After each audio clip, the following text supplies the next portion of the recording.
मीर ने यानी गुलाम अहमद मीर ने कहा है कि अगर कांग्रेस इक़्तिदार में आती है तो वो जम्मू कश्मीर का मुकम्मल रियासत का दर्जा बहाल करेगी। दिल्ली में कांग्रेस वर्किंग कमेटी की मीटिंग में शिरकत के बाद न्यूज 18 से बात करते हुए गुलाम अहमद मीर ने कहा कि चंद रोज में कांग्रेस का मुकम्मल मंशूर सामने आएगा। ज़राए के मुताबिक मंशूर में लद्दाख को भी खुसूसी दर्जा देने की बात होगी।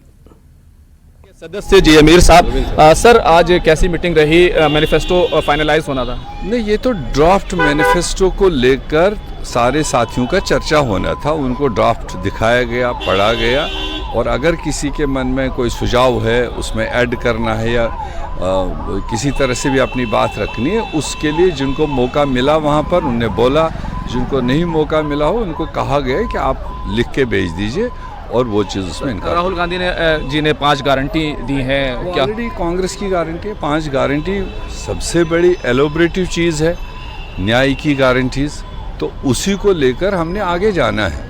वो अगर 5 गारंटीज़ भी आवाम समझे और हमारे लीडर बोल पाए, उसको समझा पाए, I think that is more than sufficient. Sir, Jammu Kashmir में खासतौर से स्टेटहुड और कांग्रेस ने लैंड्स और जॉब की है, वो ऑलरेडी मेंशन है।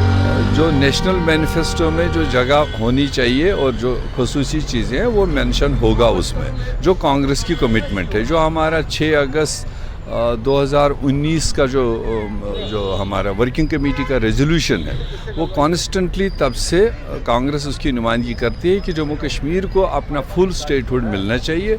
तो बट नेचुरल है जब हम दूसरों को डिमांड करें, if we are voted to power tomorrow, तो कांग्रेस तो करेगी। खुर्रम शहजाद, न्यूज़ 18 दिल्ली।